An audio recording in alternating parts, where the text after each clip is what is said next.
Wajah Ivan Gunawan bengkak, ngaku abis bertengkar dengan laki-laki. Ivan Gunawan membagikan kabar kurang menyenangkan.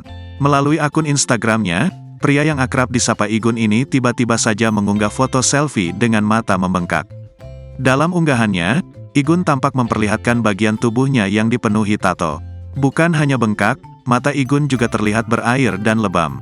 Namun, ia menegaskan bahwa hal itu terjadi lantaran dirinya bertengkar. Bahkan ia mengaku bahwa dirinya baru saja bertengkar dan saling tonjok dengan lawannya.